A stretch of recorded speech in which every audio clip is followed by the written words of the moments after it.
This is FanStream Sports.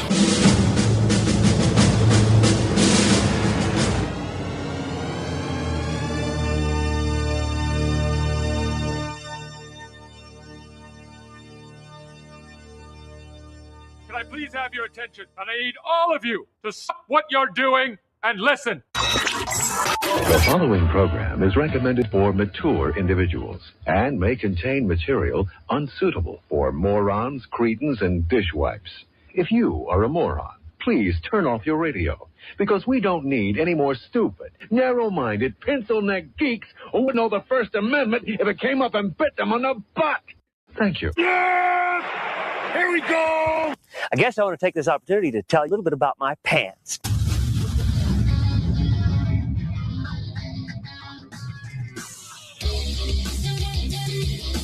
Happy Friday morning, JP Peterson Petermans, JP Peterman Peeps,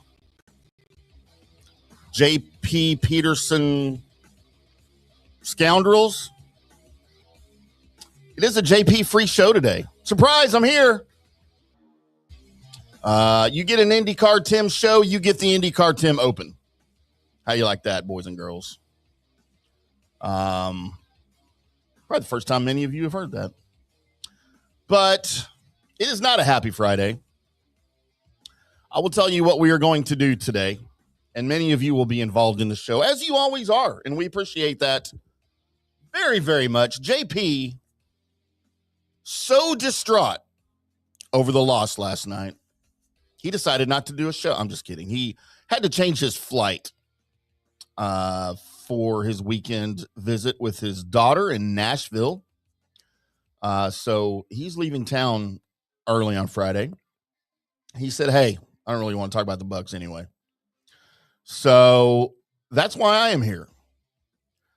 We're going to talk about the Bucs as much as you want to. We are going to, I would say, offer you the good, the bad, and the ugly, but there was one good. There was one good out of this whole thing. And then, because of the occurrences at Raymond James Stadium last night, and because of the potential for a coaching change in Tampa Bay, should I decide to get this deep into the show, we might offer some of the top coaching candidates that will be available next year. Or I might save that for next week when JP is around. I'm not sure yet. I really don't know. But I do know we're going to talk Bucs Falcons. And you're going to talk Bucs Falcons. I've got some audio. Yes, we're going to watch together the profanity-laced post-game by Todd Bowles. And we are going to dive headfirst into the instant post-game reaction that was taped live at Ray J last night by one JP Peterson as he appeared on that sports web with Peter Blake. We will run some of that for you boys because I'm sure you would love to know, if you didn't get a chance to see that last night, you would love to know what JP thought of said fiasco. But first, let's talk about the good, because that's by far the shortest topic for discussion here. By the way, good morning to all of you. We will get into your comments. Let's see who's in this morning. At King's Oracle, I honestly thought Bowles' rant was a little too late. Also, everything he said on that rant should be redirected at him as well. That rant is just proof he's lost the locker room. It's funny that you mentioned that, because that was going to be my main talking point today. Todd Bowles, I know that he's looking for problems and solutions, but Todd Bowles, maybe more than at any point in his coaching tenure, is the biggest problem.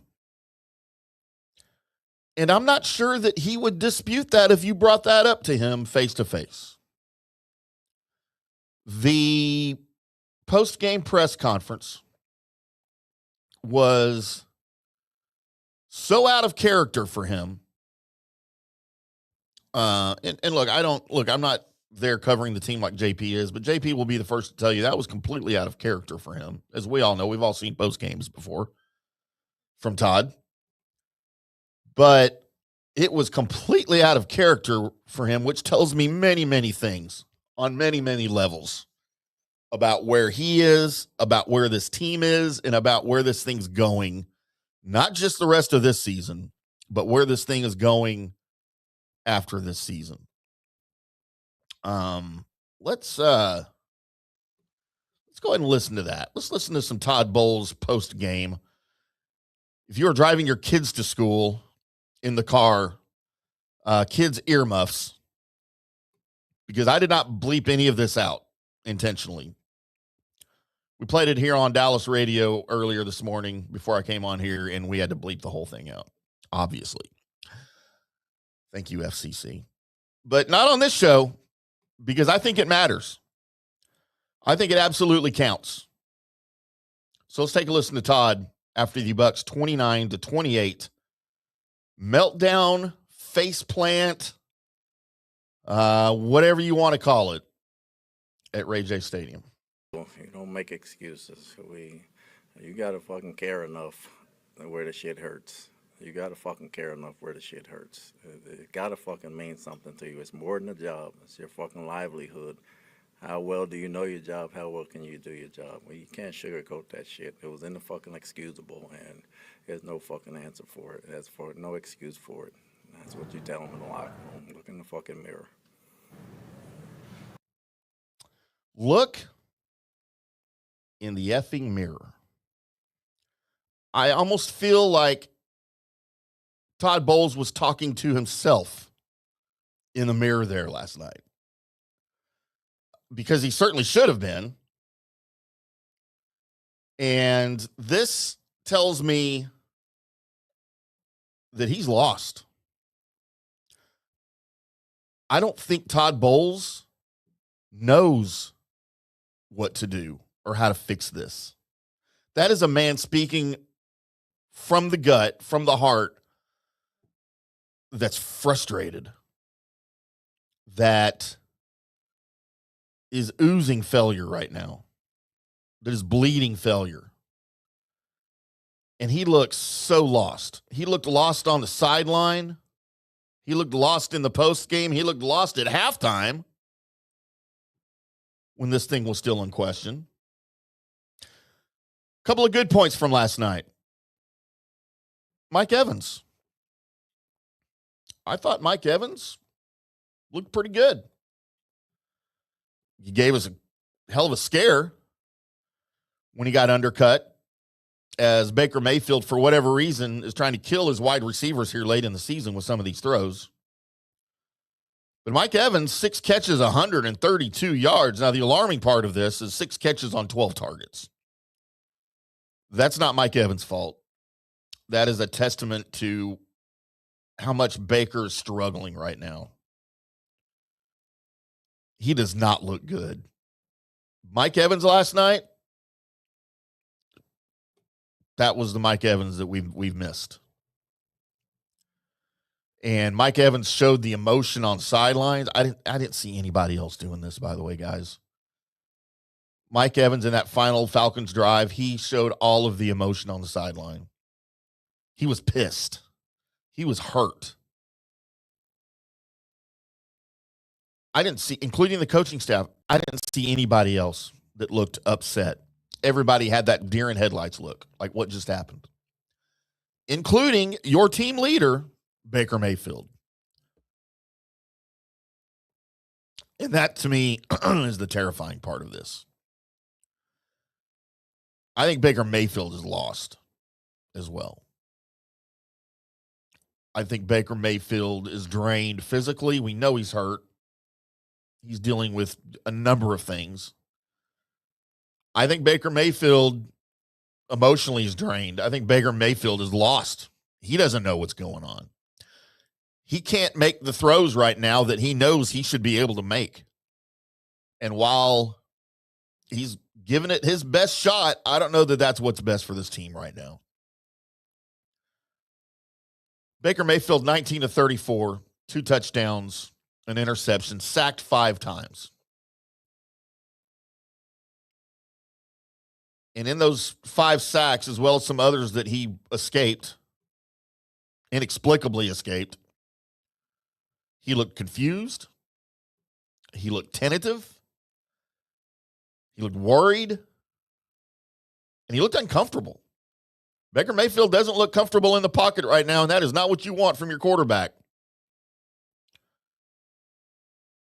On a 500 team fighting for a playoff spot, well, let's face it, it's got to be a division win if you're going to get in the playoffs. And the insane part about all of this is that they could still do it. But does that excite anybody? I mean, I guess it could. You just want your team to make the tournament, right? I get it. But, and I'm not one of these guys that says, man, we just need to lose out so we get a better draft pick. At this point, it doesn't matter. What you're going to finish around 500. The draft pick doesn't matter at that point. It's not going to make one iota a difference, as my sainted father would say. But this thing looks awful, man. This thing looks terrible. And Todd Bowles, that little mini rant that he went on, I wasn't there. I didn't see the whole thing. I've only seen the clips that were posted on social media. So I don't know if Todd Bowles pointed the finger at himself at all during this tirade. I would certainly hope that he did. I would certainly hope that he said all of those things and then followed it up with, and it starts with me. I have to be better. I've failed these guys. I've failed this coaching staff. I've failed these players. I've not been good enough this year. I mean, Todd Bowles is the kind of guy I would think that would say something like that and implicate himself, but that wasn't the vibe that I got from last night. And look, the players did not do him any favors last night either.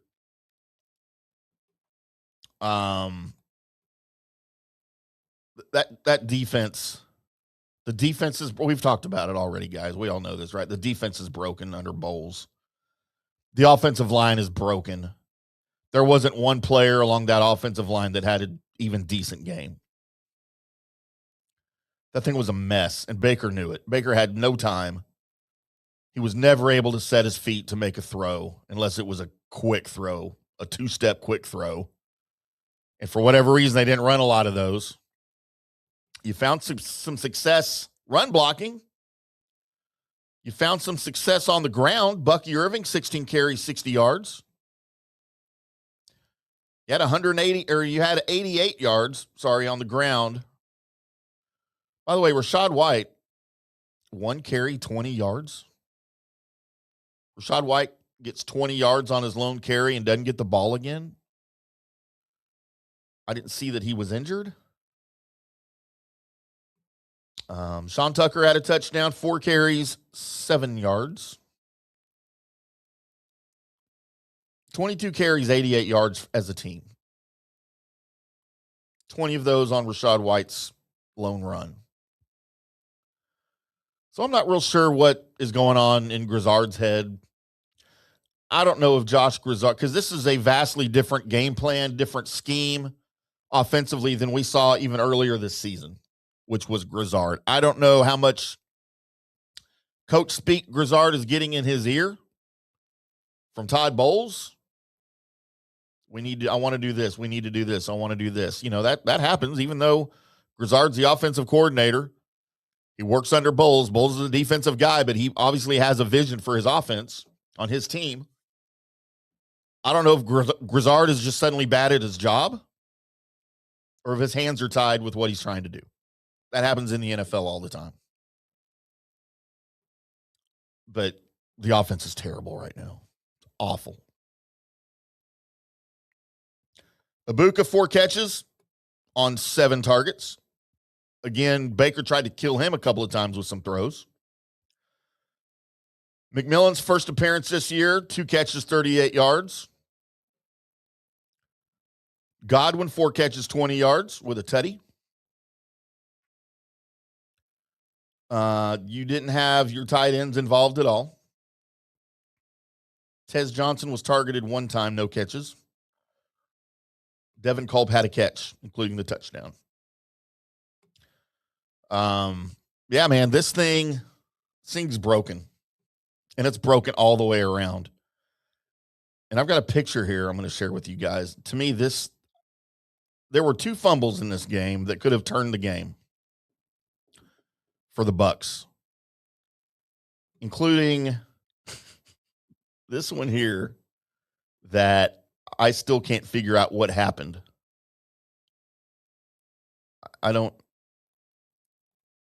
What's happening here, guys? Maybe someone can explain it to me. As you have, I counted 7 Tampa Bay Buccaneers within 3 yards of the ball, within 2 yards of the ball.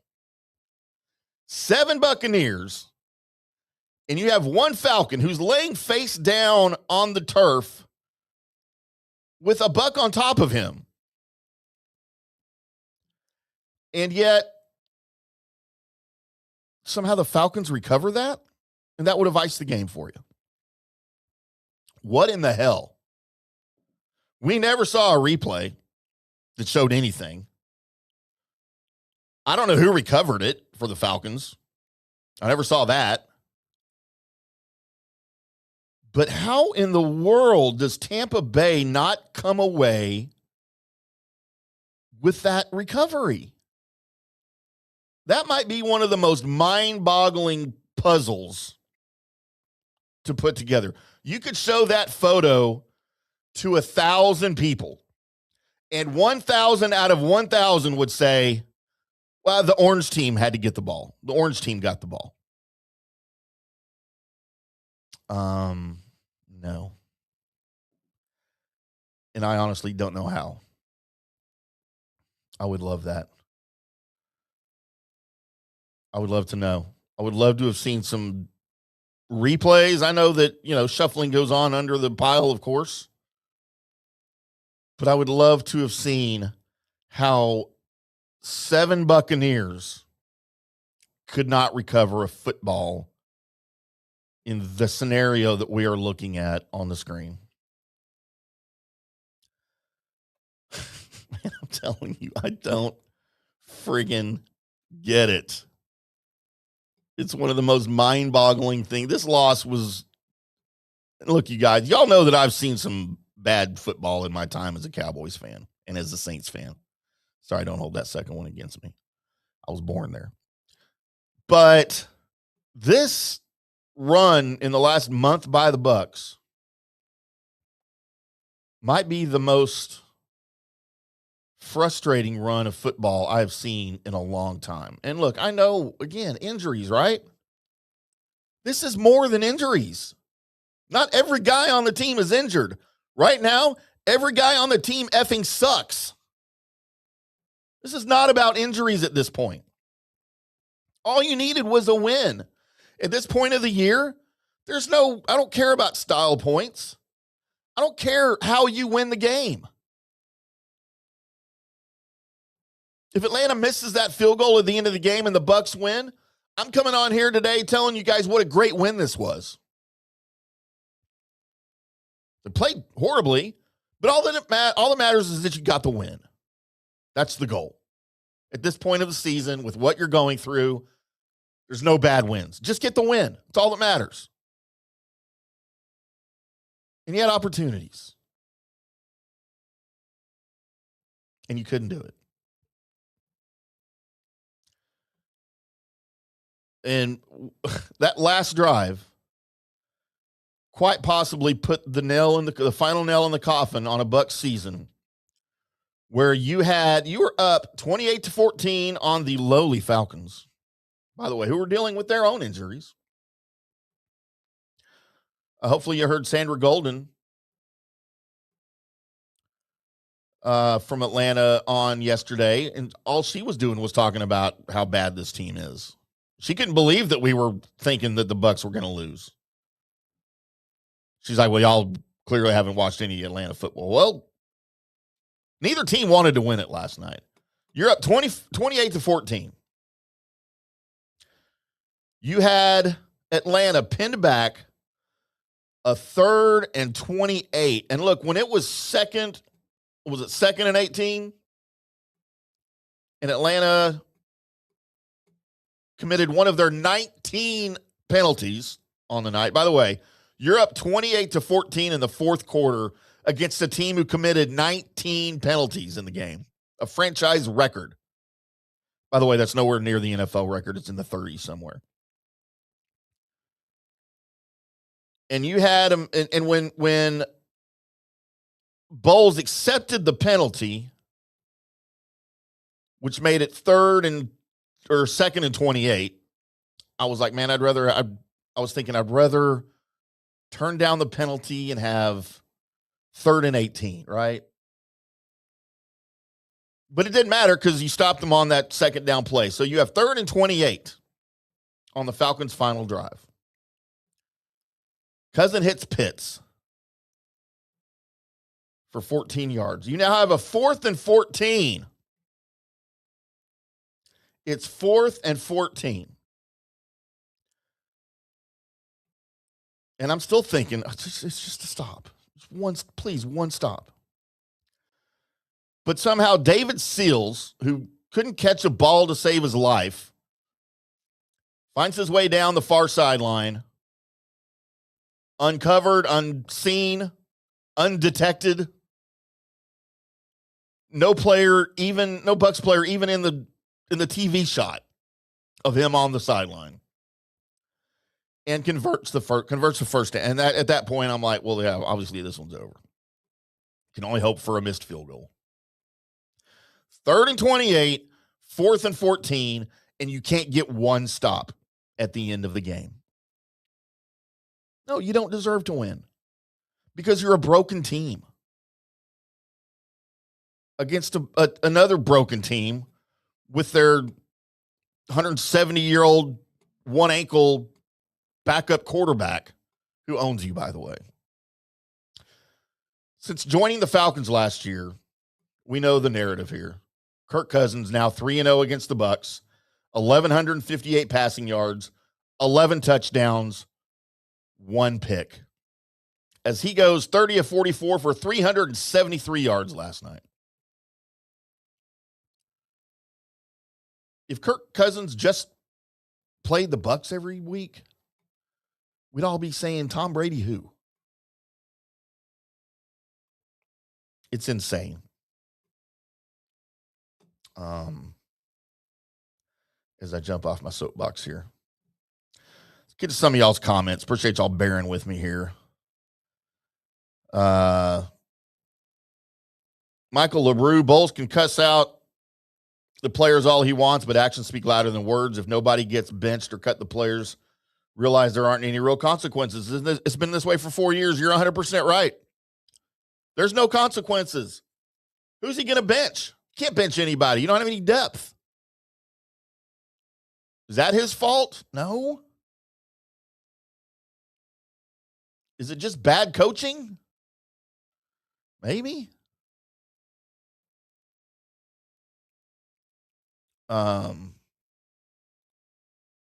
King's back. Of course, the players are tuning Bowles out. You have a special teams coach that should have been fired after week 3, still on the team. Players see that. They're not stupid. Yeah. There's no accountability for the coaching staff here either. Aviation.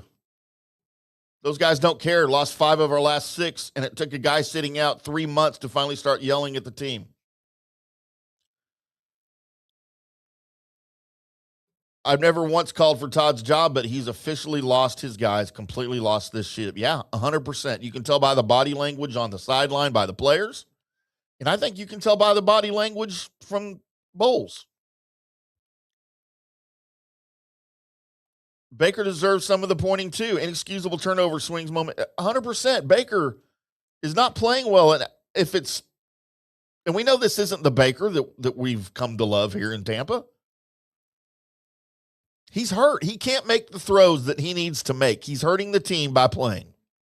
Why in God's name did you go out and make the move to get Teddy Bridgewater if you're not going to play him? And I don't care if there's something going on and he's not, for whatever reason, not picking up the offense. I don't know. We've seen him once and he didn't look great. Give him a full week of practice. Just tell, and this should have happened weeks ago, tell Baker, hey, you're sitting out. You're out this game. We're going to go with Bridgewater. We'll let you be the emergency third quarterback or something. And you give Bridgewater a full week with the guys, with the starters. He's not going to look worse than Baker. Even if he does, you're getting Baker the rest that he can come back 80, 90, 100% in a week, in 2 weeks, whatever it is, while you suffer a couple of losses, while he sits out. Doesn't matter. He's playing and you're losing anyway. This doesn't make sense. But this team, they've lost. The coaches lost them. The players have lost each other. We talked about it earlier this week. There's a confidence issue. That confidence issue just exploded exponentially in his locker room. At Climactic, Todd, your time is up. Aviation, they're a joke.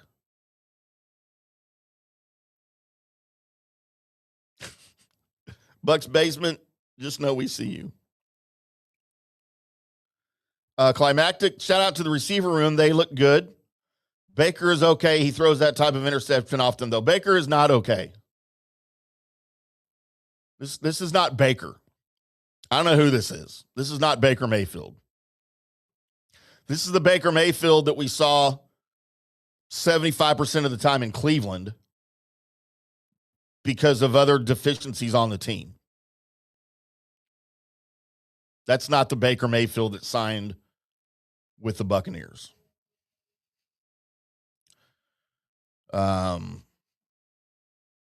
Marcus Compton, garbage defense, pure trash. I love that. 100% accurate.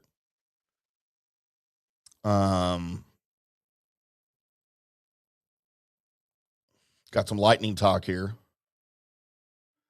The Lightning started off horrible from JLR 10108. The Lightning started off horrible and worked on getting better. The Bucs started off great and then went to crap. This is sports, man. It's sports.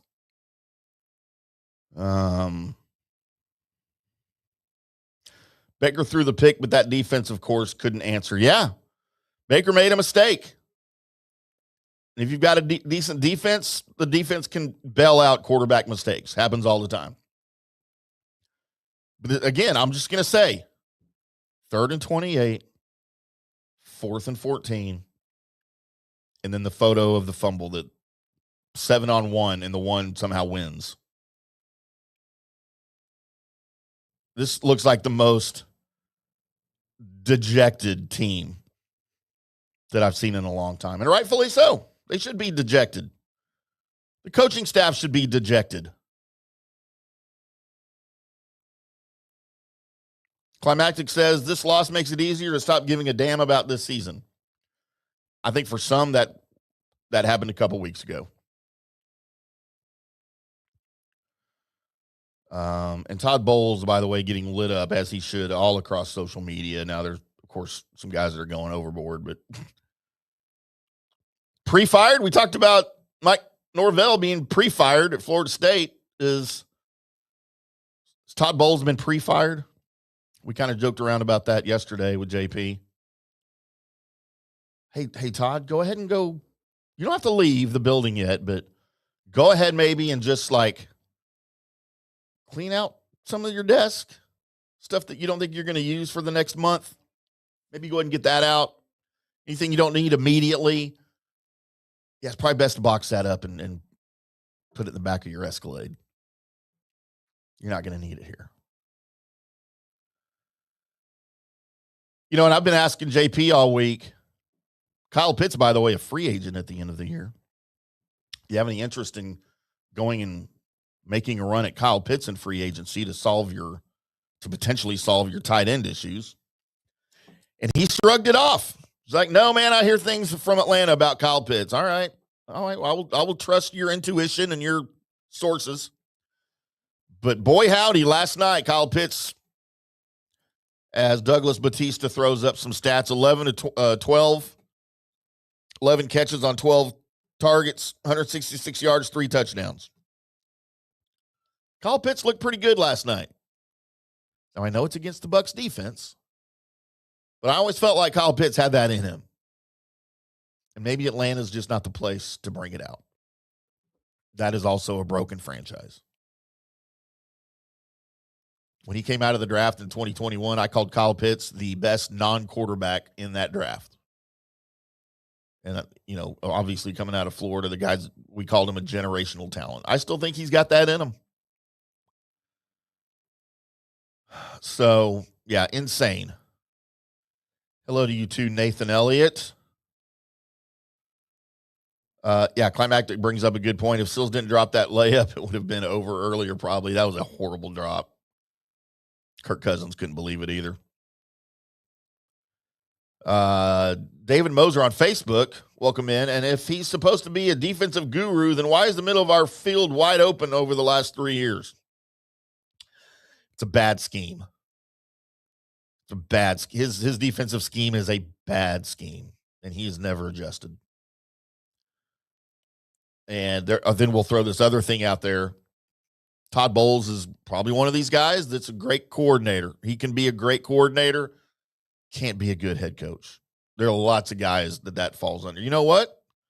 On the other side of the field, Raheem Morris, probably in the same boat.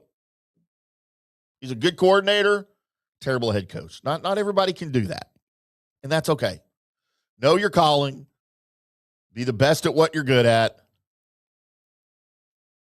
Just don't try to be a coach if you can't. Tim, have you watched the docuseries yet? No, I have not watched the docuseries yet. As I discussed yesterday, that is on my agenda for the weekend, so that on Tuesday I can come back with JP and we can talk about it at length. So that is my homework. I can't wait.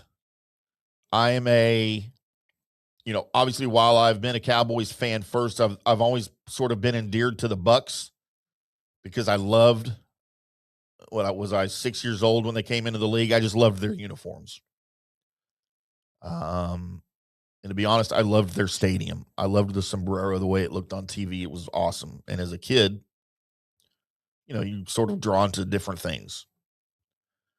And so I've always kind of been a closet Bucs fan, even before I started doing this show. And I am most certainly a fan of the history of the game, especially 70s and 80s football. So, yes, I am excited to watch this and some of the footage that they've got from the old days. Anything John McKay related, I am in.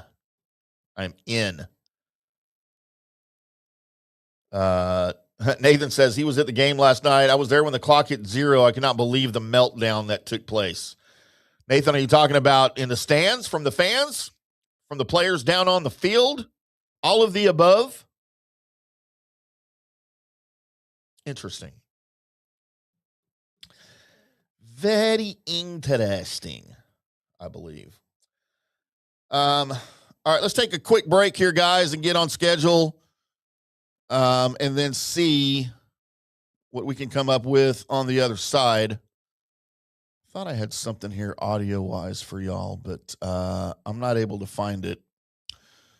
Here on the JP Peterson Show, right here on FanStream Sports, I'm IndyCarTim.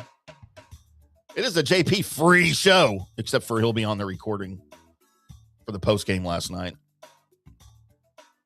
Need to remind everybody, this holiday season, give the sports fan in your life something they'll actually cheer for. The FanStream Sports merch store at fanstreamsports.com is loaded with fresh gear, 3/4 zips, hats, tees, and other exclusive apparel from your favorite FanStream Sports shows. Whether you're stuffing stockings or treating yourself, treat yourself. Do it FanStream Sports style. Order now to beat the holiday rush and score the perfect Christmas gift for the ultimate sports fanatic, the ultimate JP Peterson Show fanatic. Head over to fanstreamsports.com today and click on merch at the top of the screen. It's where sports meets the season of giving, all at fanstreamsports.com. I'm IndyCarTim. Back after this. At Genesis of Tampa, they got some serious ho-ho-ho going on this Christmas. It's the Miracle Holiday Sales Event and their 30 days of giving. First, for any new vehicle in the month of December sold, first payment will be deferred 90 days, and then the dealership will make the first payment up to $500. That can save you a lot of cash that you can use for Christmas shopping. And every day in December, they're giving away a $500 shopping spree. All you got to do is have your car appraised, and you get an entry into the daily drawing for the $500 shopping spree. And every weekend day in December, customers simply need to stop by the dealership, scan the QR code, and they get an entry into the $500 shopping spree contest. No purchase necessary. Test drive a vehicle, and we will 10x your entry into the shopping spree. Christmas and New Year's Eve, each holiday, if a customer books a test drive for the specified day, they will receive a themed t-shirt, limited edition, as well as an additional $250 off the purchase price. Bottom line is, get your butt and your sleigh down to Genesis of Tampa, 801 East Bears Avenue, just off 275. It's going to be a big Christmas at Genesis of Tampa. Italiano Insurance would like to congratulate the Bucs on their 50th anniversary season. And you know what? We've been here for every season and then some, over 60 years in business. We've seen some smart coaches with great game plans, but if you don't have flood insurance or business insurance, that's a terrible game plan. That could ruin you financially. You don't want to take that L. So call 813-877-7799 and let their friendly agents quarterback your insurance and save you big money. Italiano also sponsors our FSU report every week. So go Noles. 813-877-7799 or go to ItalianoInsurance.com. JP here for Riveters, the official sports bar and grill of the JP Peterson Show. We're located just south of Ray J and Steinbrenner Field, so it's a great pre- and post-game spot, and the happy hour is amazing. Monday through Friday, 3 to 7. Check out these specials. $3 Bud Light drafts, $4 domestic bottles, $5 wells, $6 premium wells, $6 cocktails like margaritas. That's unheard of. And the Riveters food is freshly made daily. No freezers. Happy hour food specials include $3.50 tacos and barbecue sliders. $6 you get edamame or chips with the beer cheese, which is amazing. $8 buffalo chicken dip, my favorite. The truffle fries, chili cheese fries, also $8 at happy hour. As well as other specials throughout the week, including Taco Tuesdays, you get $3 tacos, and Wing Wednesdays, 7 o'clock to 1 a.m. in the morning, you get our amazing wings, 5 for $5 and $5 wells and wines. That's a good Wednesday night. So if you're tired of the preppy, overpriced, generic sports bars, come see the amazing, friendly bartenders and staff at Riveters, where customer service really matters. Riveters, just south of where the Rays and Bucs play. We'll see you there. Although it may seem tempting to go without health care insurance, the financial risk far outweighs the gain you may experience. For example, did you know if you simply broke your leg, it could cost you nearly $7,500? Put on top of that a hospital stay, you could be looking at $10,000 to $15,000. Ensuring that you don't go uncovered is so important, as according to CNBC, high medical bills are the highest contributing factor to why Americans end up taking money out of their retirement savings, or worse, find themselves filing bankruptcy. So go to don'tgouncovered.com or call 800-669-1505. Now, depending on your income, you can get plans for zero premium. Our experts will guide you through the process effortlessly. They will shop many plans and find the one that's right for you. I called and I have full health coverage through Florida Blue for zero monthly premium. It's a free call. So why go uncovered? It's a huge risk.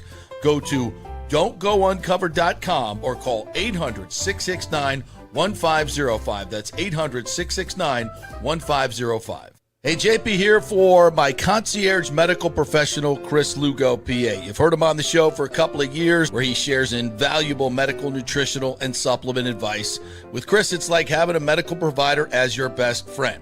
What I love about this concierge service is the convenience and support he offers. I can text or call him 24/7 with any questions or concerns, and he'll promptly call in a prescription if needed. No office visits or copays required. It gives me peace of mind knowing I have someone genuinely invested in my health, not just focused on insurance profits. And the best part, the Bay Area Modern Medical Center's personal concierge service is more affordable than you might think. Don't let insurance companies dictate your health care. Take control of your health and wellness today. Visit BAMMC.com for more information and to schedule your initial free consultation. Empower yourself and take charge of your personal health with BAMMC.com. Let's go. Right now, back to the show on FanStream Sports. Welcome back to the JP Peterson Show right here on FanStream Sports. Welcome into Misery Friday on FanStream Sports, Tampa Bay. By the way, make sure you guys are checking out our other stuff too, especially my stuff. Make sure y'all check out that Colby Sapp and IndyCarTim show. If you're a golf fan, make sure you're checking out that From the Rough. Especially if you guys are fans of any of the teams up in the Ohio Valley area, which I don't know why you would be unless you're from there, but it's my understanding there's a lot of like Ohio transplants in Tampa and in the Tampa Bay area. At least that's what was reported to me from a sketchy, credible source. But lots of stuff here at FanStream Sports. By the way, big announcement coming up next week for FanStream Sports. Stay tuned. We'll make that announcement here next week on the JP Peterson Show. All right, Petermans and Nathan. Real quick, JP just sent me some video post-game stuff that I'll get to in a second. Nathan Elliott chimes in. Is anyone ready to talk about how Cody Mock was a big difference maker on the offensive line? So are you talking about since he's returned from injury, or are you speaking specifically of last night? And are you speaking tongue-in-cheek sarcastically? Because I did not think Cody Mock had a great game last night, as he might have been the best offensive player or the best player on the offensive line last night, but that wasn't going to say much because that whole unit is bad. Guys, I'm starting to worry about some of these guys. I am specifically starting to worry a little bit about Graham Barton. I don't know if he's being asked to do too much. I don't know if he's not comfortable in the middle of the offensive line playing center, but something's wrong. He shouldn't be this bad. At least I think he's better than this.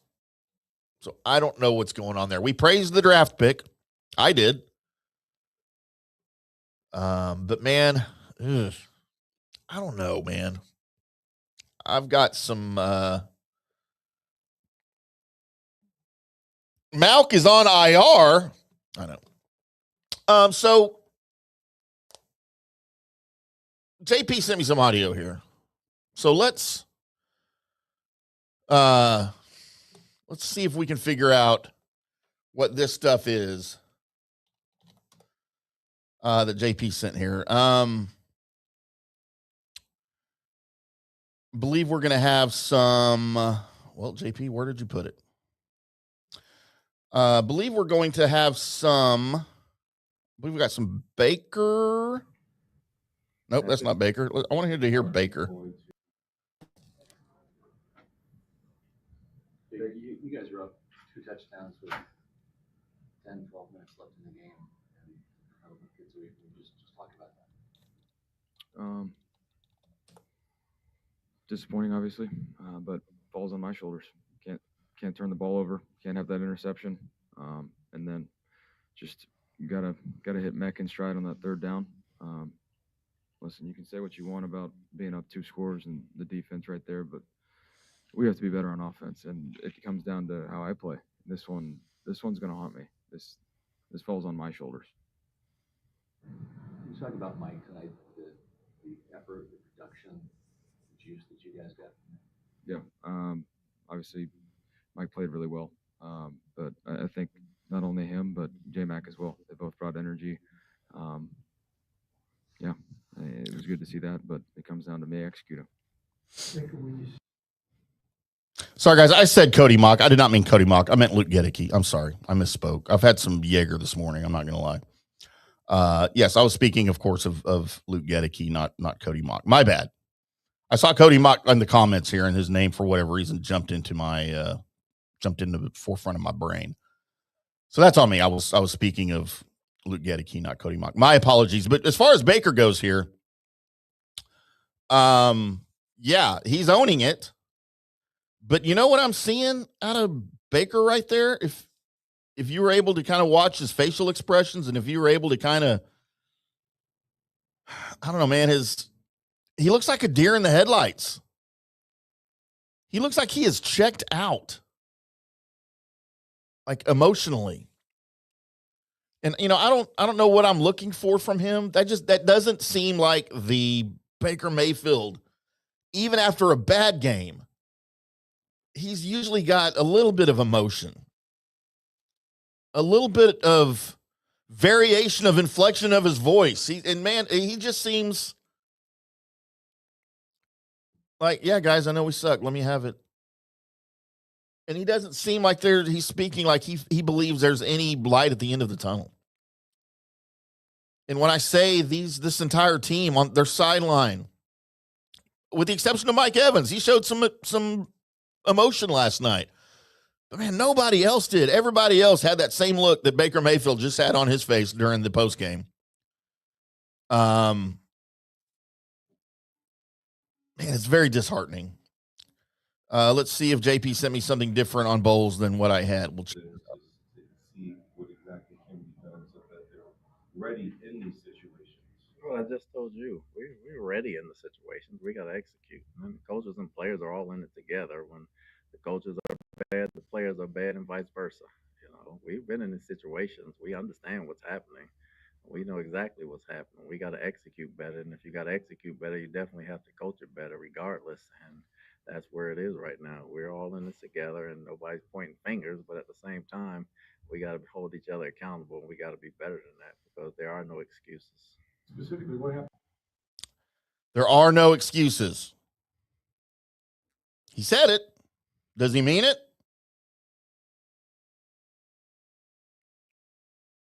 This whole thing, man, is just a mess. James says, trashing Baker? We know he's hurt, and yes, it was a bad pick, but the two guards and our center Barton give Baker nothing. Without Baker, Bucs a 2-10 team. All I know is 3rd and 28, 4th and 14, period. Yes, you are correct 100%, James. But Baker has been the kind of guy historically that can deal with a makeshift offense. He didn't have a great offensive line to start the season, and he was playing lights out. That's his game, improvising. But he's hurt right now, and he's not playing like that Baker Mayfield. That's the point I made at the beginning of the show. This is not the Baker Mayfield that we saw at the first of the year. He's hurt. I'm not putting all of this on Baker, but he did not have a good game. Again, it looks like he's trying to kill some of his wide receivers. He almost killed Mike Evans. That was a horrible pass, JP. It soared above his head. Mike shouldn't even have jumped for that ball. And he comes down and lands on the back of his neck. Like, that's not great for a guy coming back from a collarbone break. No, Baker's part of the problem. Let's not pretend that he's the whole problem, but he's definitely contributing to the problem here. What else you got, Bowles? Everything in the season. The coaches have done everything they can do. This is a player-driven team in the last 4 or 5 weeks. You got to execute, and they got to hold each other accountable. As a coach, you can sit there till you blue in the face until they start holding each other accountable and doing the little things right. And that's not everybody. Now we're talking about a small select few, but the small select few is what's getting us beat. And until that happens, it's not going to get right. So we got to get up and go to work tomorrow. No matter how bad today looks, you got to put it behind you, and we got to win the last 3 games. We know that. All right, and again, I haven't heard any of these guys until you're hearing them right now. Listen to this again. And you tell me if Todd Bowles is right. At this point, you've seen everything in the season. You know, the coaches have done everything they can do. This is a player-driven team in the last 4 or 5 weeks. You got to execute, and they got to hold each other accountable. As a coach, you can sit there till you blue in the face until they start holding each other accountable and doing the little things right. And that's not everybody. Now we're talking about a small select few, but the small select few is what's getting us beat. And until that happens, it's not going to get right. So we got to get up and go to work tomorrow. No matter how bad today looks, you got to put it behind you, and we got to win the last 3 games. We know that. What in the world is wrong with you, Todd Bowles? Todd Bowles just said this is the players' fault. We can coach them till we're blue in the face. But at some point, the players need to hold each other accountable. That is not how this works. You are the coach. You hold them accountable. You cut them. You bench them. You punish them. Make them sit out. That is the most ridiculous and asinine thing I have ever heard in my life come out of a coach's mouth after that kind of loss. This thing is done. Todd Bowles is done. That blows me away. Good Lord. He's saying, yeah, you know, we're coaching them up, but they're not listening. So we can coach them till we're blue in the face, but if they don't listen, then, you know, it's not on us. They got to hold each other accountable. What in the world? This is a guy that has also checked out. Now, I'm convinced. If his mannerisms and the post game that we played, the profanity-laden presser that we played, if that didn't convince me, that clip right there, he is done. He has checked out. He knows what his future in Tampa Bay is. He might be surprised to be here next week. We know they don't fire coaches midseason, and you shouldn't. But, oh, my God, that might be the most alarming piece of audio I have heard in a long time. And that just blows me away. Good Lord, guys. What's y'all's take on that? Let me know. A lot of comments here. Rick, you are absolutely, sir. You are absolutely correct. Tim, from a guy who's been married 3 times, you recognize Todd's defeated attitude. Rick, anytime I am with a woman, I'm used to recognizing that defeated attitude in their eyes. It's what I've built every relationship on. And, dude, Todd Bowles has the same look as all 3 of my ex-wives when they left. Knows it's over. Maybe he should just leave. James, the answer, Tim, is Grizz is bad at his job. You know what? I might be climbing aboard that train with you. Climactic, Grizz drew it for a few nice plays. A few nice plays doesn't win you a game. And I talked about this earlier in the week. This is a bad spot for Josh Grizzard, all right, in his first attempt, and maybe his last, as an offensive coordinator. Because it doesn't matter what your default scheme as an OC. Doesn't matter what your default scheme is, what you believe, what you want to run, how you want to run it, who you want to run. It doesn't matter if the players that you think you were going to have going into the season are all hurt and they can't do it. So now you are left to adapt to what you have on the field, their availability and their ability. Josh Grizzard is a first-year offensive coordinator. He does not have the experience to make adjustments during the season to surprises on the roster. He doesn't. Todd Bowles can't help him do that from an offensive standpoint because he doesn't know how. He can't even do it on defense. So this is a bad situation for Josh Grizzard, and I kind of feel for him. we don't even really know what his offense might look like with a healthy roster. And he's getting called out for it. But you know what? It's your job, Josh, to adapt, to adjust. And you're not able to do it. It's part of your job description. Yeah, and it's a bad look, man. It's a bad look. No one's doing anybody any favors on this roster. John Hill, a tight end caught the first TD this year last night. Yeah, and it was Devin Culp. Maybe the future tight end of this team. I don't know if any of these guys are the future tight end of this team, to be honest with you. There's a lot of broken pieces to this team. James says, I've never heard of a simultaneous recovery on the strip sack. Yeah, how did the Bucs not jump on that ball? You had Cousins wrapped up. And I don't have a still photo of that, but I bet it looked pretty similar. And somehow Cousins ended up with the ball at the bottom of that pile? How in the world does that work? God, makes no sense to me. Is it effort? Were those 7 Buccaneers just not trying that hard to recover the ball? Were these 4 Buccaneers around the strip sack just not trying that hard to recover the ball? Either one of those recoveries and the game is over. You win.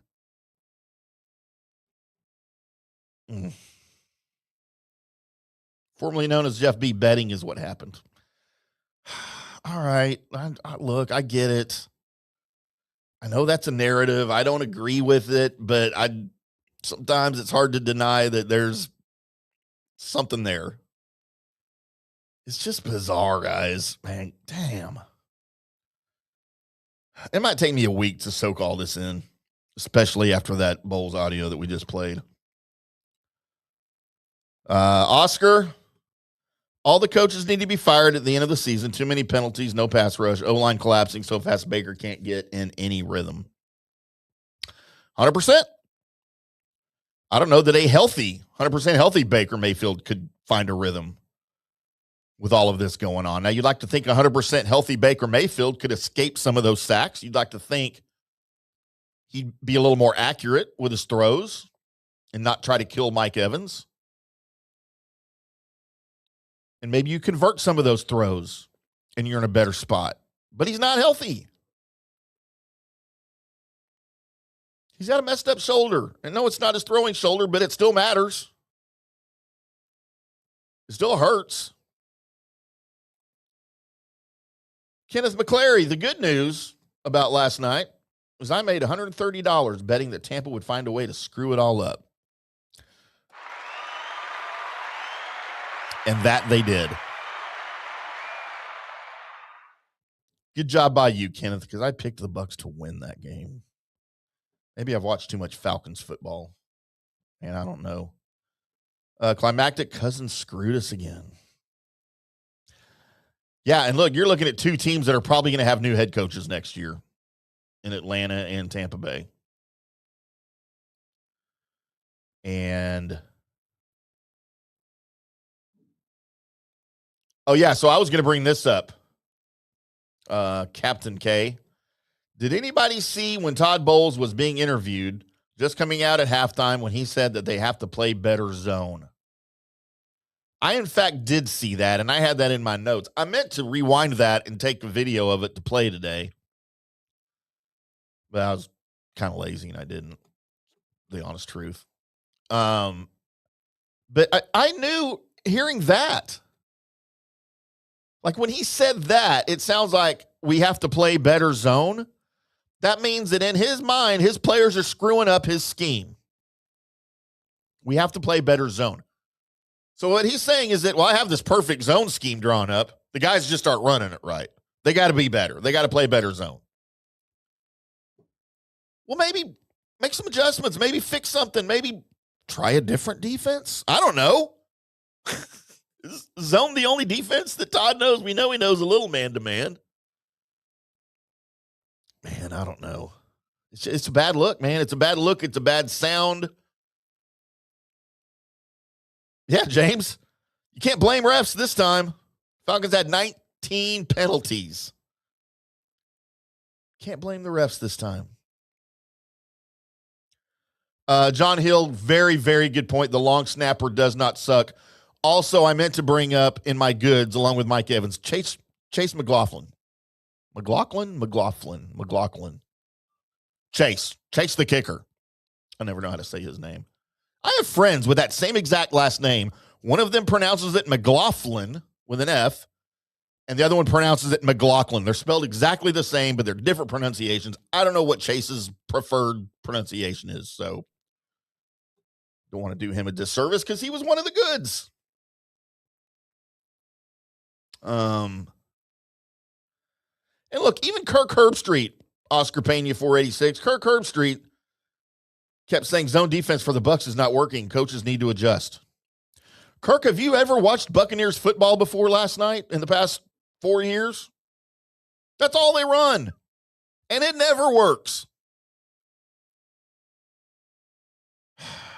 That's like witnessing a car accident and then telling the driver of one of the cars, hey, you know what? You shouldn't have hit that car and you wouldn't have been in a wreck. Thank you, Captain Obvious. Kirk, maybe you should talk to Todd Bowles. I like Kirk Herbstreit way better as a college analyst. I just can't get used to his voice on an NFL stage. It's just still weird to me. By the way, did you guys hear Al Michaels, as he was trying to prop up the uniforms last night, the throwbacks, and apparently he could not find the word creamsicle anywhere in his filing cabinet in his 90-year-old brain. And by the way, I love Al Michaels. I will never speak ill of Al Michaels. I love Al Michaels. He's one of the voices of my youth. But he couldn't think of creamsicle. So what came out, and I can't believe Kirk didn't, or nobody corrected him. He just simply said popsicle cream. The popsicle cream uniforms, which technically might be correct. Again, it might not be correct. But it was just, we had an Al Michaels moment last night. And it wasn't great. All right, JP is going to be mad if I don't keep up with these commercials here for you guys. This is the JP Peterson Show. It is the IndyCarTim takeover of the JP Peterson Show on a misery Friday as the Bucs fall 29-28 in inexplicably dramatic fashion, blowing a 14-point lead in the fourth quarter to the Atlanta Falcons and the Hall of Fame Kirk Cousins. Man, it's a rough one. We'll come back, and I'll probably let you guys jump into what Peter and JP had to say last night on the Sports Web as they were live from Ray J on the field after the game. On a bad field, by the way. You might get into a little bit of that. I'm IndyCarTim. This is JP Peterson Show. Back after this. You know, holidays are the best time to get engaged because all the family's already together. And at the Golden Diamond Source, they have thousands of diamonds to choose from in their jewelry wonderland. Looking for a gift that says forever? Find stunning engagement rings, diamond earrings, diamond bracelets, the most stylish gold fashion jewelry. And there's plenty for men in their new men's section and watch department. There's something for everyone on your list.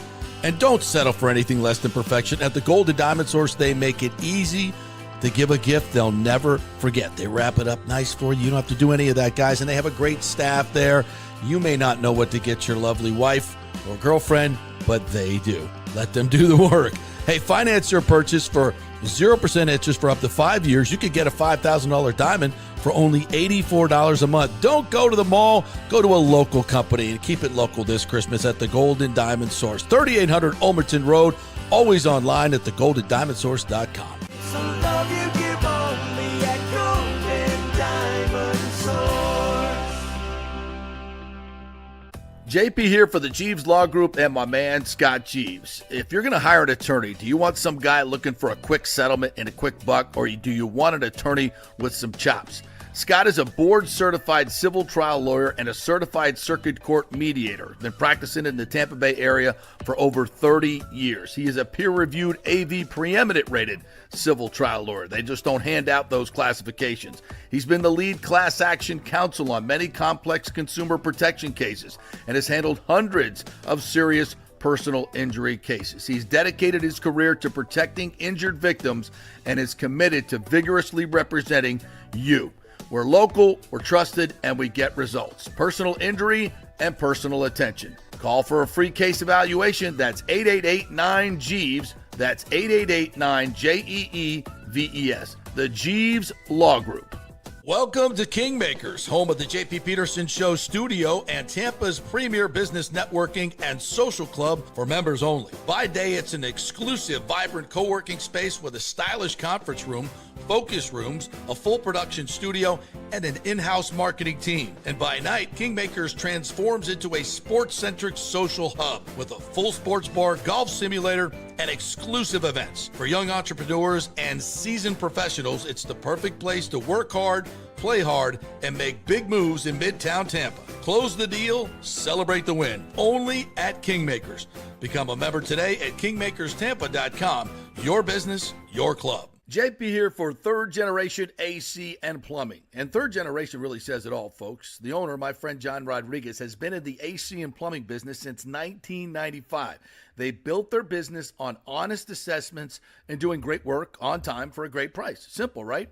Did you know many AC techs are incentivized on big commissions to sell new AC units and you might just need a drain cleared? So if you want someone you can trust, that's John Rodriguez and Third Generation Services. Check out the 5-star Google reviews. If you have a plumbing or AC emergency, call 813-961-8024 and a human will answer the phone. That's 813-961-8024 or go to thirdgenerationplumbing.com. Ciao, Paolo Tini here, owner of Caffè Paradiso, voted number 3 People's Choice Award on Open Table. I want to thank all our loyal family of customers that have been enjoying our great traditional Italian dishes we make from scratch every day. It's a great family story we're proud of. Our family moved from Rimini, Italy in 1984. My dad, Caesar, started Donatello, and that's where I got the start in the restaurant business. I started Caffè Paradiso on South McDill in 1995, and we've been there ever since. From our traditional ossobuco, a veal slow roast for 4 hours, to our daily fresh catch, the Gruppo Paradiso, with a piccata sauce and lobster claw meat, homemade pasta like lasagna, farfalle salchicha, which is a bow tie pasta homemade with fresh sausage. Hold on a minute, JP's favorite. I love it. So come and have a glass of wine with me on South McDill. Get a reservation on Open Table and see all our 5-star reviews. Ciao, see you soon at Paradiso. Let's go. Right now, back to the show on FanStream Sports. Welcome back to the JP Peterson Show right here on FanStream Sports. I'm IndyCarTim. JP, probably drunk right now at the airport. I'm not going to lie. He's probably drowning his sorrows after what he witnessed last night. Need to remind everybody. Maybe. What do I need to remind everybody? I need to remind everybody that holidays are the best time to get engaged because all of the family's already together. At Golden Diamond Source, they have thousands of diamonds to choose from in their jewelry wonderland. Looking for a gift that says forever? Find stunning engagement rings, diamond earrings, diamond bracelets, the most stylish gold fashion, and plenty for men in their new men's watch department. There's something for everyone on your list. Don't settle for anything less than perfection. At the Golden Diamond Source, they make it easy to give a gift that they'll never forget. Their experts have the perfect luxurious gift for everyone without dealing with the mall madness. Golden Diamond Source has been America's trusted jeweler for over 40 years. Finance your purchase with 0% interest for up to 5 years. That means you could even get a $5,000 diamond for $84 a month. Is she worth $84 a month for you guys? Is she? You better say yes. That's how this thing works. Visit the Golden Diamond Source today and make sure it's a Gold and Diamond Source diamond. Thank you, Golden Diamond Source. So before we get into JP and Peter on the post game, kind of touched on the field. I don't know what's going on Now, I know the weather hadn't been great recently, but man, that field seemed like it was a mess last night. A lot of guys slipping around, and especially for the Bucs players who you think are used to playing on that field. You have potentially more options than the defensive players who are playing on the road to go change spikes. Especially at halftime, you can make some adjustments with your spikes and your shoes and your footing. But it didn't look like they did. So I'm not sure what was going on with the surface there. It looked bad on TV. I'll tell you that. It did not look good on TV.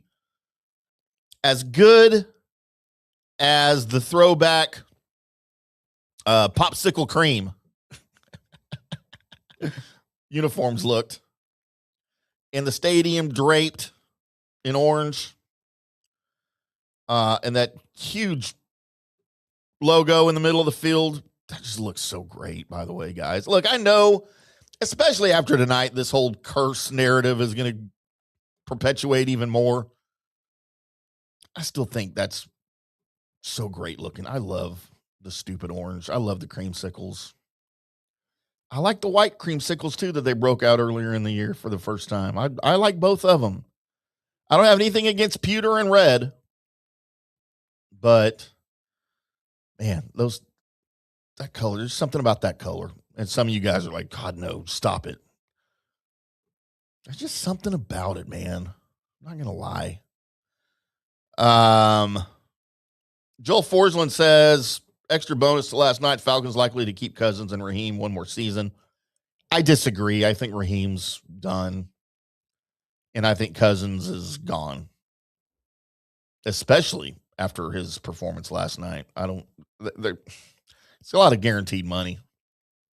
And I think they're going to do whatever they can to forward the Michael Penis Jr. career there in Atlanta. There was a comment that I saw that I wanted to get to before we jump into JP and Peter. Formerly known as Jeff B. Pitt sucks until he plays us. Yeah, that's what I'm hearing out of Atlanta. I had such high hopes for him.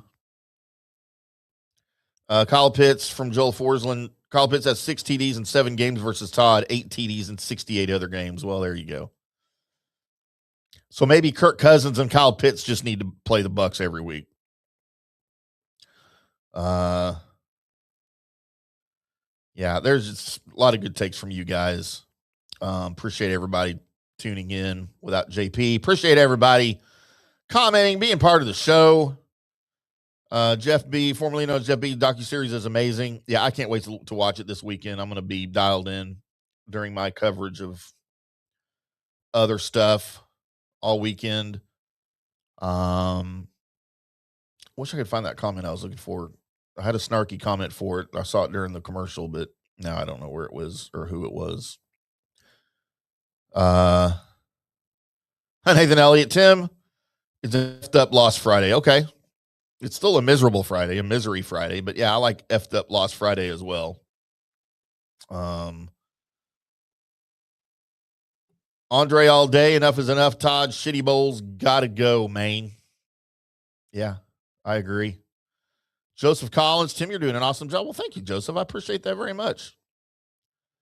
Yeah, and I'm getting called out for the Cody Mock. Yes, I know Cody Mock. I saw Cody Mock's name in the comments, and for whatever reason, my brain went Cody Mock instead of Luke Gedicke. I apologize. But yes, light me up. I made the mistake. I know. Cody's not played since his injury. I know. Scott Valdez. Tim, Mock is on IR, you idiot. I know, man. I'm sorry. I just misspoke. Again, don't forget, it's only 10:13 my time. I start the show at 9 a.m. here at the studio in Dallas, in North Dallas. And by the time 9 a.m. rolls around, I've had about 2 of these of coffee, 2 of my tumblers of coffee, and probably 4 Jaeger shots from our little bar up front. So, yeah, sorry. I know Cody Mock is on IR. He will not be back this year. Thank you, Nathan. I know. Sports Gimp, newsflash, Cody has been out all year. Yes, I know. I'm sorry. Cody Mock's been a solid player, and him being on IR has been a big issue since, or on the O-line. Yes, I know. Yes, Nathan, you're 100% correct. They're missing Cody Mock. James says, you're right, Tim Barton, not good. He's a guard or tackle. Move him maybe in the meantime. Next year, Bredesen can go there. I would love to see Ben Bredesen at center instead of Graham Barton. I think Bredesen is an infinitely better center, and I don't know why they haven't done that yet. Guess what? When Barton wasn't at center, early Bucs offense was better. You are absolutely right. I agree with that. That is a move. He's just not picking up the NFL game at center. And you know what? I know he played a little bit of center in college, but there's a reason they moved him. Just because a guy touched on center in college doesn't mean you need to play him at center in the NFL, where the game is faster and the guys are bigger.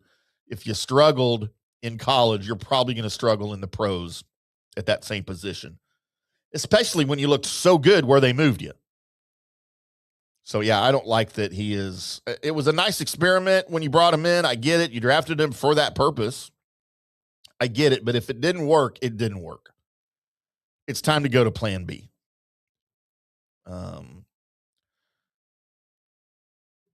Joe Knopp, 3393, time for change. Bucs Skull Gang in-house. Are we going to fire Bowles or Light? Well, you're not going to fire Jason Light. I believe Bowles is gone, though, after this year. Which one is safe? It's Jason Light is safe. Jason Light's not getting fired. Todd Bowles, on the other hand, yes, I believe he's gone. Look, and guys, we know what the schedule has, and we know what team you're fighting with right now for the division, right? It's going to be Dave Canales in Carolina. Andre all day says Dave Canales is going to have a field day on the Bucs defense. You still have 2 games left against the Fighting Dave Canaleses and those Carolina Panthers. And there's your opportunity, man. Nothing that you've done this year matters. No matter how bad you've been, it doesn't matter. Beat Carolina twice and you're in. You win the division. As miserable as this year has been, and I will even throw out another hot sports take for you before we get to JP and Peter. If Todd Bowles, if the Buccaneers win the division and make the playoffs, anything short of a Super Bowl victory, I still think Todd Bowles is gone. They've now rode this train with unimpressive division wins, right? Division wins nonetheless, but in very unimpressive fashion. They've now done this a couple years in a row with Bowles thinking, okay, well, maybe there's some momentum. Maybe he's getting better. He's not getting better. And the Bucs know that. The front office knows that. They can see it. They've seen what a disaster this year has been from a coaching standpoint. I'm not even talking about injuries. I'm talking about from a coaching standpoint, what a disaster this thing has been. I don't know if there's a way, anything that he can do to save his job. I don't think it matters what happens in the postseason. I don't think it matters if you make the postseason. I think Bowles is gone. They have to move on.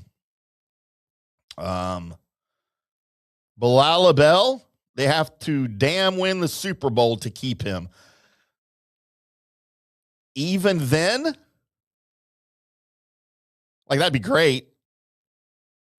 But even then, I think Bowles gets talked into retirement. Or they say, Bowles, we're not keeping you next year. Thanks for the Super Bowl. If you want to back out of this thing with a little more dignity, go ahead and announce your retirement. Dude, he's 61. He's the tail end of his career anyway. And what a way to go out for Todd Bowles, right, with a Super Bowl win. So, yeah, that's probably the scenario you're looking at. Even an NFC Championship game appearance and loss might be a scenario where Bowles just rides off into the sunset with what would be his second and third career postseason wins, as he's 1-3 right now as a head coach. And that might be the best scenario for everybody. You know, that might look Good for everybody. Christopher Cole, who would be a replacement? So I've got a list, Christopher Cole, of the coaches who will be available in 2026. I don't want to get to that today. I'll get to that on Tuesday with JP because I want to get to Peter and JP last night on the Sports Web post-game edition. Let you guys hear straight from the two horses' mouths what their immediate post-game reaction thoughts were. As we will get this for you. Now, this is a little sketchy because I'm doing it differently. Welcome back There to we go. another edition Y'all of the enjoy. Evolution I'll be of back Sports shortly. Talk Television here live from Raymond James Stadium in collaboration with the JP Peterson Show. I'm your host, Peter Blake, along with JP Peterson. A disappointing loss. There's no defending it. I have been the defender of Todd Bowles at this point. Who knows at this juncture? Your defense has to get off the field. They have to make a stop. We talk about it time and time again here on the Sports Web. 3rd and 28, you're not able to come up with the stop. 4th and 14, not able to come up with the stop. 4 players around a fumble, not able to recover it. 7. I don't know what to say anymore at this juncture. You spoil a great performance by Mike Evans coming back. The offense, and we're not going to take any phone calls right now, so just hold off on it. We set the table. You come to eat, okay? I know what you're going to say. We already know what you want to say at this point, so we're going to give you the opportunity to say it. But JP, you were in the press conference. You interviewed Todd Bowles. You interviewed Baker Mayfield. What was it like there? I can tell you, first and foremost, Todd Bowles has never. Go ahead. Yeah, go ahead. Yeah, it's not working. Todd Bowles dropped about 8 F-bombs. We never heard that. A couple S-bombs as well. He says you have to F and care. You have to care enough to know how to do your job. It has to F and hurt. And, you know, if your coach is saying that at this point of the season, you got a culture problem. And that's the one thing that this team, I didn't think they had. And it's not, they get along great. Everybody's rowing in the right direction. It's all that stuff, but they just do not play with the requisite intensity and fire that you need to play to win games in the National Football League. There is a lack of leadership on this team. There's no question about that. That's why they brought in JPP. Supposedly, you know, there were so many ways they could have won this game tonight. It's not just on the defense. You know, the offense had a couple of chances to close this game out. They couldn't do it. Baker Mayfield said, this is all on me. I can't throw that interception late. I got to take the check down. He's correct. I talked to Graham Barton. He said it's on us, the offensive line. It was. They for 6-7 weeks now, they have not been able to pass off stunts and twists and blitzes. And then he said it happened again tonight. They just can't fix it. They can't fix it. They're down 2 guards, and these guys that they have just can't get it done. And Graham put it on himself. Baker put it on himself. Bowles put it on him. Well, he basically said the guys just don't care enough. And that's it. But that's on you. That's on you as a coaching staff. You got to get these guys ready to play. And for me, and I kind of grilled him on this, you know, first of all, you go up 2 scores. And I literally tweeted it out and said it in the press box. Watch, guys, here we go. Rush 4, cover 2. They're going to go right down the field. 9 plays, less than 4 minutes, right down the field. And Raheem Morris goes for 2. What an idiot. Would have cost them the game. But, yeah. And then they get the ball with a chance to go down and win it with a field goal. The Falcons do. So what do we do then? Well, we blitz twice. We get a sack fumble. Somehow we get on that football. You got to want it enough to get on that football. What are you doing? Hassan Reddick gets the sack fumble on a great blitz. They blitz again. They force an incompletion. It's 3rd and 28. They get a holding call, and you could have gone 3rd and 18 there and see. But it doesn't even matter because you know what they're going to do? They're going to rush 4, and he's going to sit in the pocket, and he's going to find somebody for 14 yards for Kyle Pitts on 3rd and 28. You just give up 14 yards. You don't blitz. You just give him 14 yards. Now it's 4th and 14, much more manageable. And what do? You don't blitz again. And he just sits back there and waits for somebody to uncover. And I asked Bowles about it, and he's like, oh, well, if you blitz again, they're just going to throw it out to Bijan. He's going to take it for a touchdown. You don't have somebody that can cover that? I mean, it's maddening that every time they get up 2 scores, he takes the foot off the gas and he doesn't stay aggressive. In the last series, he doesn't stay aggressive. How many times do you need to see this when you rush 4 that guys uncover and they make the throw? I don't care if Bijan Robinson's going to take it on a screen pass. I get that from a defensive play caller. You don't want to give him an easy one, but they're going to do it anyway. How many times do you need to see this, Todd Bowles? Every time you rush forward, he just sits in the pocket, and it's Kirk freaking Cousins. He's not going anywhere. And every time you blitz tonight, something good happened, and you stop blitzing.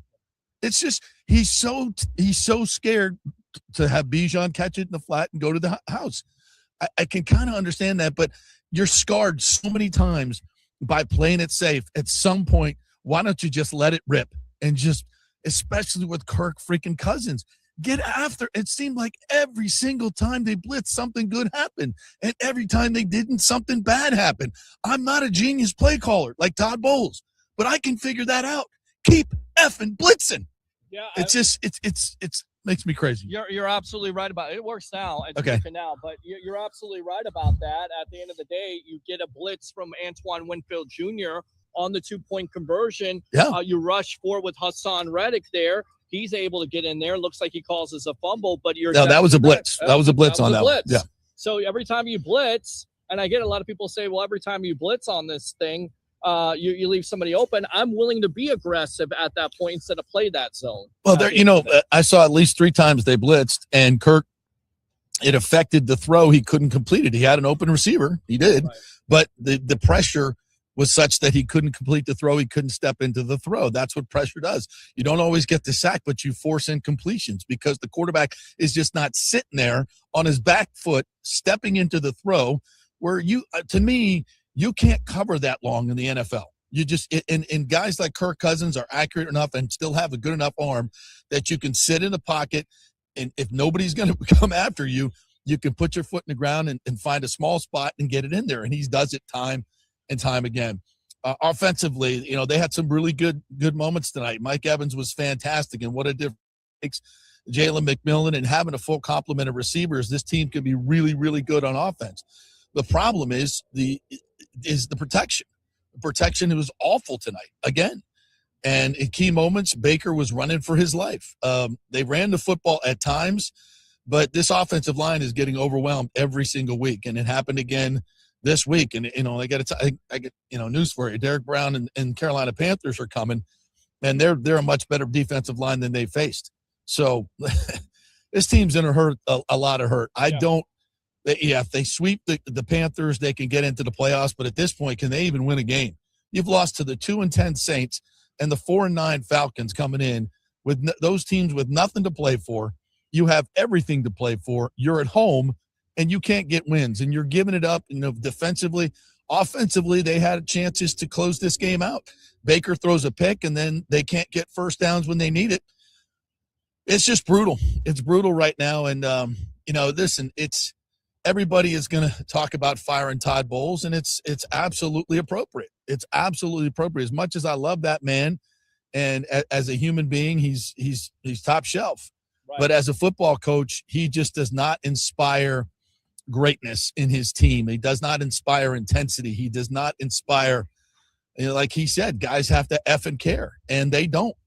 I mean, it's just as plain as that. Maybe this flips the switch. I doubt it. I mean, you brought in a almost 37-year-old JPP this week, to fire people up. I mean, it's desperation time, and the guys just aren't. And I mean, the ball's sitting right there at the 10-yard line, bro.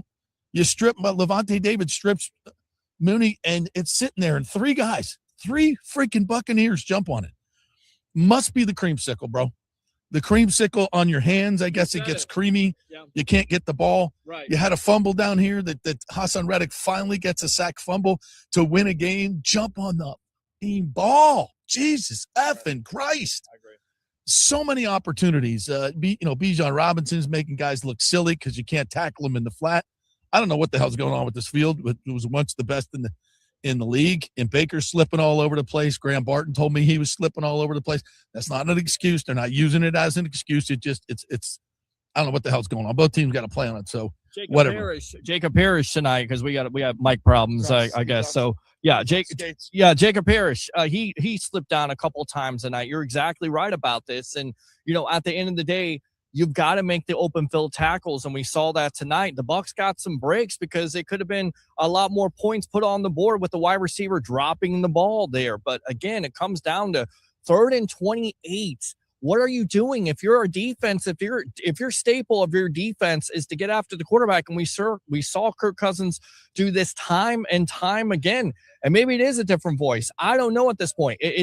If you play like this, and a lot of people think this could be like John Gruden all over again, where you start out 9-3, and of course this Bucs team was 6-2 at the time, and now they're 7-7 and they're struggling. You saw Mike Evans, how frustrated he was. You were in the locker room. What's the frustration level like, or what was it like at the press conference? I can tell you this: we're sitting in the press conference room, which is adjacent to the locker room, and there was a lot of yelling and banging going on. After the game, the guys were really, really pissed off for whatever that means. I mean, don't get pissed off in there, get pissed off out there and make something happen. And look, guys are trying. It's just, man, when it starts going south, this team has now lost 5 of 6 games after starting 5-1. They're now 7-7, but still have a miracle because it's the NFC South. You have a chance to still win it. And, can they regroup and go beat a Carolina team? Am I betting on that? Hell no. I don't know if Miami's playing good football now. This team may lose out.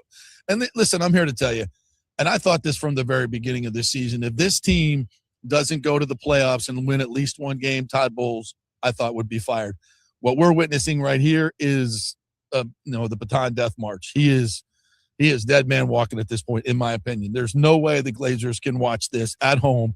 Creamsicle game Thursday night. It's an embarrassment. Last week was an embarrassment. If they lose to the freaking Saints in the rain, and your fans are paying thousands and thousands of dollars for these tickets, and I do mean thousands of dollars, have to walk out. I walked out last week with the fans going through the spiral, right? And all these Saints fans are just chirping at the Bucs fans. I'm like, damn, if I paid a few $1,000s for tickets tonight and I get to sit in the freaking rain and watch that slop, and then they come out on a Thursday night 4 days later and do this.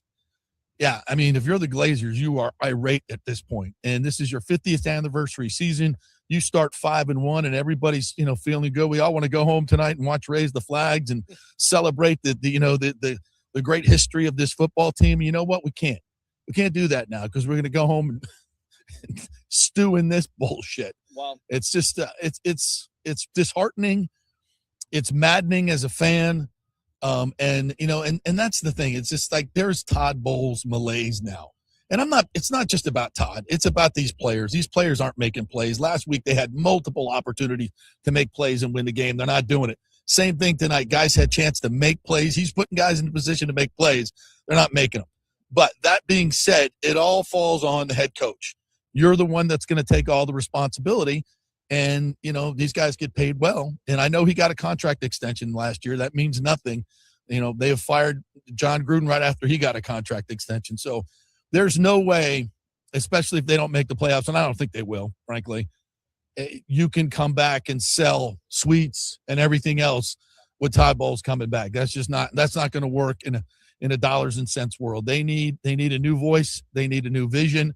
They need some inspiration. I think who do they go to? It's probably going to be someone with a young offensive mind that's going to bring some fire to this franchise. It's desperately needed. And again, this is not all on Todd Bowles. This is a team-wide loss.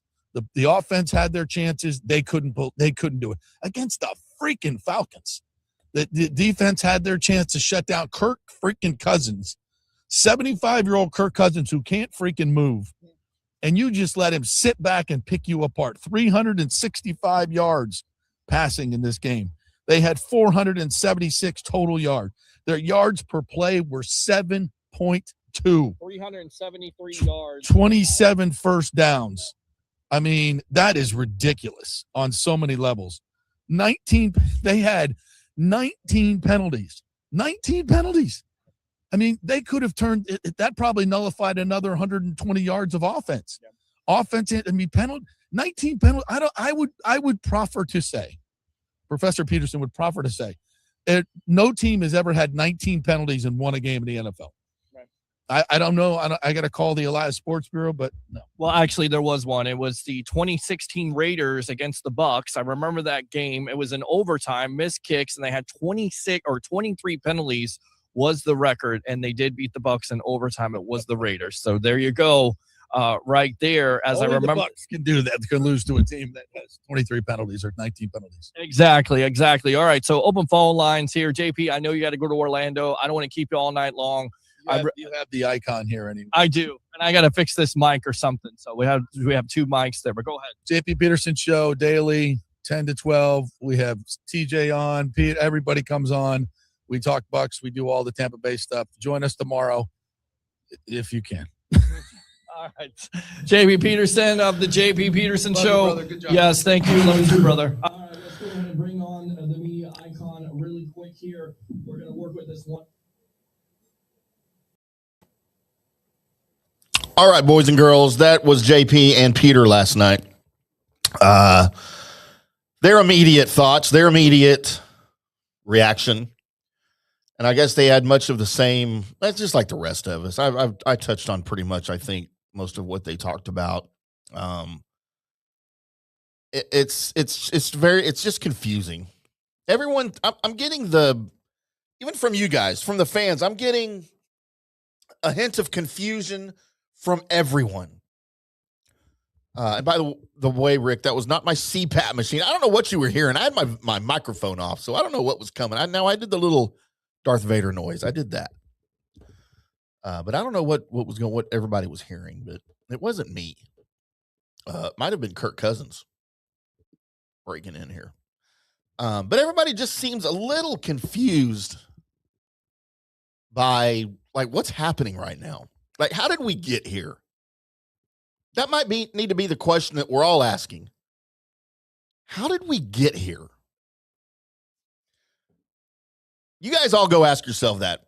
Again, JP's going to yell at me if I don't do these breaks. So appreciate everybody tuning in. It is, let's see, what was it, Nathan? An effed up loss Friday, whatever it was. It's a misery Friday here on the JP Peterson Show on FanStream Sports. I'm IndyCarTim. This is FanStream Sports. It is the JP Peterson Show with an IndyCarTim takeover. Coming up after the break, more of your comments. And how did we get here? How the F did we get here? More after this. Italiano Insurance would like to congratulate the Bucs on their 50th anniversary season. And you know what? We've been here for every season and then some, over 60 years in business. We've seen some smart coaches with great game plans, but if you don't have flood insurance or business insurance, that's a terrible game plan. That could ruin you financially. You don't want to take that L. So call 813-877-7799 and let their friendly agents quarterback your insurance and save you big money. Italiano also sponsors our FSU report every week, so go Noles. 813-877-7799 or go to ItalianoInsurance.com. At Genesis of Tampa, they got some serious ho-ho-ho going on this Christmas. It's the Miracle Holiday Sales Event and their 30 days of giving. First, for any new vehicle in the month of December sold, first payment will be deferred 90 days, and then the dealership will make the first payment up to $500. That can save you a lot of cash that you can use for Christmas shopping. And every day in December, they're giving away a $500 shopping spree. All you got to do is have your car appraised, and you get an entry into the daily drawing for the $500 shopping spree. And every weekend day in December, customers simply need to stop by the dealership, scan the QR code, and they get an entry into the $500 shopping spree contest. No purchase necessary. Test drive a vehicle, and we will 10x your entry into the shopping spree. Christmas and New Year's Eve, each holiday, if a customer books a test drive for the specified day, they will receive a themed t-shirt, limited edition, as well as an additional $250 off the purchase price. Bottom line is, get your butt and your sleigh down to Genesis of Tampa, 801 East Bears Avenue, just off 275. It's going to be a big Christmas at Genesis of Tampa. Although it may seem tempting to go without health care insurance, the financial risk far outweighs the gain you may experience. For example, did you know if you simply broke your leg, it could cost you nearly $7,500? Put on top of that a hospital stay, you could be looking at $10,000 to $15,000. Ensuring that you don't go uncovered is so important, as according to CNBC, high medical bills are the highest contributing factor to why Americans end up taking money out of their retirement savings, or worse, find themselves filing bankruptcy. So go to don'tgouncovered.com or call 800-669-1505. Now, depending on your income, you can get plans for zero premium. Our experts will guide you through the process effortlessly. They will shop many plans and find the one that's right for you. I called and I have full health coverage through Florida Blue for zero monthly premium. It's a free call. So why go uncovered? It's a huge risk. Go to don'tgouncovered.com or call 800-669-1505. That's 800-669-1505. You know, holidays are the best time to get engaged because all the family's already together. And at the Golden Diamond Source, they have thousands of diamonds to choose from in their jewelry wonderland. Looking for a gift that says forever? Find stunning engagement rings, diamond earrings, diamond bracelets, the most stylish gold fashion jewelry. And there's plenty for men in their new men's section and watch department. There's something for everyone on your list. And don't settle for anything less than perfection. At the Golden Diamond Source, they make it easy to give a gift they'll never forget. They wrap it up nice for you. You don't have to do any of that, guys. And they have a great staff there. You may not know what to get your lovely wife or girlfriend, but they do. Let them do the work. Hey, finance your purchase for 0% interest for up to 5 years. You could get a $5,000 diamond for only $84 a month. Don't go to the mall. Go to a local company and keep it local this Christmas at the Golden Diamond Source. 3800 Ulmerton Road. Always online at thegoldendiamondsource.com. Some love you give only at Golden Diamond Source. Hey, think about the greatest tandems in sports. Montana to Rice, Brady to Gronk, Baker to Mike Evans. Well, here's a new one. Third generation plumbing and American Standard heating and cooling units. Our split systems offer the highest efficiency available while reducing energy bills and maximizing comfort. Third generation plumbing can handle anything mechanical around the house, plumbing, AC, whatever, and they install the best American Standard heating and cooling units. Built to last, made to perform. Whether it's a new install or an emergency repair, our family-owned team brings 3 generations of trusted service to your home, now with the unmatched reliability of American Standard heating and cooling. So don't wait for the summer heat to return. We've got you covered. Call Third Generation Plumbing and American Standard Heating and Cooling, 813-961-8024. That's 813-961-8024, or go to thirdgenerationplumbing.com. Let's go. Right now, back to the show on FanStream Sports. Welcome back to the JP Peterson Show right here on FanStream Sports. It's just an effed up Friday. We're just going to go with that. I see everybody with what you're telling me. But it is an effed up Friday. It is an F off Friday. It is I don't know. It's a very disappointing Friday. But you know what's not disappointing, boys and girls, Petermans? Genesis of Tampa and their Miracle Holiday Sales event, their 30 days of giving for any new vehicle this month in December. They will defer the first payment for 90 days, and then the dealership itself will make that first payment up to $500. And every day in December, they're giving away a $500 shopping spree. All you have to do is have your car appraised at Genesis of Tampa, and you get an early drawing, an early entry into the daily drawing for the $500 shopping spree. Every weekend day in December, customers just need to stop by the dealership, scan the QR code to enter for that $500 shopping spree. No purchase necessary. Test drive a vehicle, and they will 10x that entry. Now, from what I understand in math class at Texas A&M, 10x means 10 times. So instead of one entry, you go scan that QR code. Instead of one entry, test drive one of their fascinating vehicles. Love me some Genesises. And they will make it 10 times the entries.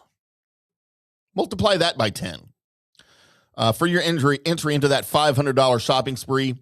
Christmas, New Year's Eve, for each holiday, if customers book a test drive for the specified day on New Year's Eve and Christmas Eve, for example, you will receive a themed t-shirt as well as an additional $250 off if you purchase a vehicle, all at Genesis of Tampa, 801 East Bears Road or East Bears Avenue, just off 275. Thank you, Genesis of Tampa. Man, I could use a Genesis right now. I wonder if Genesis of Tampa will deliver to Dallas. Or if I'd have to pay for shipping. I wonder how that would work. And I wonder what kind of discount JP could get me at Genesis of Tampa. By the way, if you guys haven't noticed, I changed my flag. All right. I was too depressed. I couldn't do it anymore. Looking at the creamsicle and looking at the red together, the flag has been relocated. It is now on the studio wall over here. It's right there. As we tour the studio, there you go. There, and there's my Dallas Cow. Look, there you go. There's your Cowboys. By the way, that's a vintage Cowboys Super Bowl hat from 1993. Yes, it is vintage. I did buy it back then. As we're showing off your studio. So anyway, yeah. So there you go. I had to get rid of the Bucs flag behind me. I just couldn't do it anymore. So it's been replaced with my drinking flag. I thought if I put a Cowboys flag up there, you guys probably get pissed off at me. So about my drinking flag, that's something we can all agree on, right? We all want to go drinking. So I got my drinking flag up. And yes, I have a drinking flag. You want to know what that drinking flag is for? I'll tell you what that drinking flag is for. I use that in two places. I use that drinking flag here at the studio when I am here sports watching and not broadcasting. I hang that flag outside on our door, the outside of our door into the studio here, so that everyone in the building knows, hey, Tim's here watching sports and he's got drinks. And that's an invitation for everybody to come have a drink with me that's in the building. Happens quite a bit on the weekends when they're here working. I also have that same exact flag at my home in the thriving metropolis of Frisco, Texas. And when I put that flag out outside my garage, I've got a flagpole extending from the wall outside my front door. When I hang that flag, that is an invitation to the neighborhood to come driveway drink with me. On the rare occasion I have time to do that these days. But yeah, that flag is an invitation for one and all to come drink with me. So I'm hanging the flag behind me for all of you in the greater Tampa Bay metropolitan area to drink with me today. Maybe pour one out for the Bucs. Oh, they'll probably still go to the playoffs. We're going to have fun talking about this on Tuesday when I'm here. I'm sure Nick and JP will have fun with you guys on Monday. Be JP's first chance really to talk about it. But I know I will have all of the fun recapping all of this with JP and you guys on Tuesday when I come back into the fold here. But yeah, formerly known as Jeff P. We drinking and smoking today, damn it. You know what, Jeff B, you do what makes you feel better. I'm not a smoker, but I'm sure as hell a drinker.